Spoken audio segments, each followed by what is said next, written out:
ঘুমাই রে, আর ভালো লাগে না।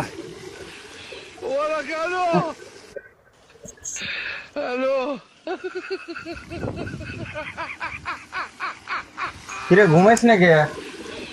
আরে ঘুমাও, আমার কাজ আছে, আমার সেটিং করা লাগবে। হ্যাঁ ঘুমা, আমি চ্যাটিং করি।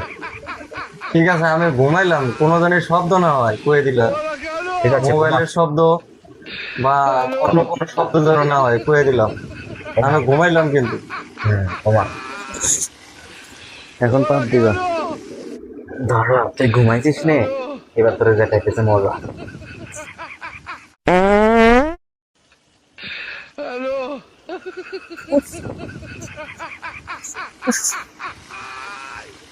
এর জন্য শান্তি মতো একটু ঘুমাতেও পারি না, খালি পাঁদ রে। তুই পা দিচ্ছিস কেন? হ্যাঁ ওই আমি পাঠিয়েছি। পারলে তো পা দিচ্ছি। পারলে তোর সমস্যা কি? হ্যাঁ, আমার সমস্যা কি মানে? তুই রুমে ভাড়া দিয়ে থাকো, আমি ভাড়া দিয়ে থাকি না। আমি পারবো, আমার যখন পাঁচ বছর তখন পারবো, তোর সমস্যা কি? যা, তুই রুম থেকে বাইরে হ। তুই বাইরে যা। তুই বাইরে রুম থেকে বাইরে হ। না, তোর ইচ্ছা হলে তুই চলে যা। আর শব্দ করবি না, আর ফাপ দিবি না, কয়ে দিলাম। এই যে আমি আবার ঘুমাইলাম। চ্যাটিং করতেছি, পা আসলে পারবো তাও না, সমস্যা। ও আবার হয়েছে রে।